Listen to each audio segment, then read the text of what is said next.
3ಕ್ಕೆ 3 match ಮನೆಯಲ್ಲಿ ಸೋತಿರೋದು. ಚಿನ್ನಸ್ವಾಮಿ ಸ್ಟೇಡಿಯಂನ 4ನೇ match RCB ಎದುರಿಸೋದು Rajasthan Royals ಅವ್ರನ್ನ.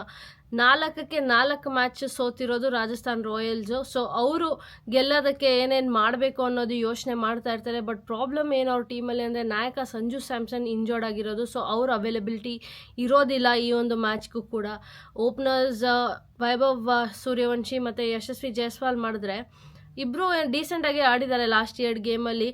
ಬಟ್ ಅವರು ಕಲೆಕ್ಟಿವ್ ಆಗಿ ಬ್ಯಾಟಿಂಗ್ ಯೂನಿಟಿಂದ ಪರ್ಫಾರ್ಮೆನ್ಸ್ ಬಂದಿಲ್ಲ. ರಿಟೇನ್ ಮಾಡಿರೋವಂಥ ಪ್ಲೇಯರ್ಸಲ್ಲಿ ನೀವು ನೋಡಿದ್ರೆ ಜಾಸ್ತಿ ಏನು ಪರ್ಫಾರ್ಮೆನ್ಸ್ ಬಂದಿರೋ ಕಾರಣ ಕಷ್ಟ ಸಿಚುವೇಶನ್ ಇದೆ. ಬಾಟಮ್ ಹಾಫ್ ಆಫ್ ದ ಟೇಬಲಲ್ಲೂ ಇರೋದು. ಮಸ್ಟ್ ವಿನ್ ಸಿಚುವೇಶನ್ಗೆ ಬಂದಿದ್ದಾರೆ ಅಂದರೆ ತಪ್ಪಾಗೋದಿಲ್ಲ.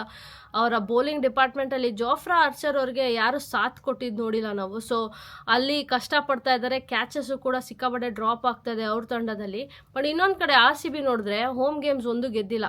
ಅವೇ 5 ಗೇಮ್ಸ್ ಗೆದ್ದು ಪಾಯಿಂಟ್ಸ್ ಟೇಬಲಲ್ಲಿ 3rd ಪೊಸಿಷನಲ್ಲಿ ಇದ್ರೂ 4th ಪೊಸಿಷನಲ್ಲಿ ಇದ್ದಾರೆ ಅನಿಸುತ್ತೆ. ಸೊ ಗೆಲ್ಲೋದಕ್ಕೆ ಅವ್ರು ಏನು ಮಾಡಬೇಕು, ಟಾಸ್ ತುಂಬಾ ಇಂಪಾರ್ಟೆಂಟ್ ಆಗುತ್ತೆ ಅಂತ ಮಾತಾಡಿದ್ದೀವಿ. ಬಟ್ ಟಾಸ್ ಸೋತ್ರೂ ಕೂಡ ಅಪ್ರೋಚ್ ಏನಿದೆ, ಲಾಸ್ಟ್ ಮ್ಯಾಚ್ ಏನು ಪಂಜಾಬ್ ಮೇಲೆ ಆಡಿದ್ರಲ್ಲ, ಸ್ವಲ್ಪ ಸಟಲ್ಡ್ ಅಪ್ರೋಚ್, ಅಗ್ರೆಸಿವ್ ಅಪ್ರೋಚ್ ಏನಿದೆ ಅದನ್ನು ಸ್ವಲ್ಪ ಮಾಡಬೇಕಾಗತ್ತೆ. ಆ್ಯಂಡ್ ಅದನ್ನು ಮಾಡಿದ್ರೆ ಅಟ್ಲೀಸ್ಟ್ ಒಂದು 175 180 ಟಾರ್ಗೆಟ್ ಮಾಡಿದ್ರೆ ಲಾಸ್ಟಲ್ಲಿ ವಿಕೆಟ್ಸ್ ಇದ್ದರೆ 200 ಹೊಡಿಬೋದು. 200 ಹೊಡೆದ್ರೆ ಡಿಫೆಂಡ್ ಮಾಡೋದಕ್ಕೆ ಈಸಿ. ಬಿಕಾಸ್ ರಾಜಸ್ಥಾನ್ ರಾಯಲ್ಸ್ ಕಷ್ಟಪಟ್ಟಿದ್ದಾರೆ ಚೇಸ್ ಮಾಡೋದಕ್ಕೆ ಈ ಒಂದು ಸೀಸನಲ್ಲಿ.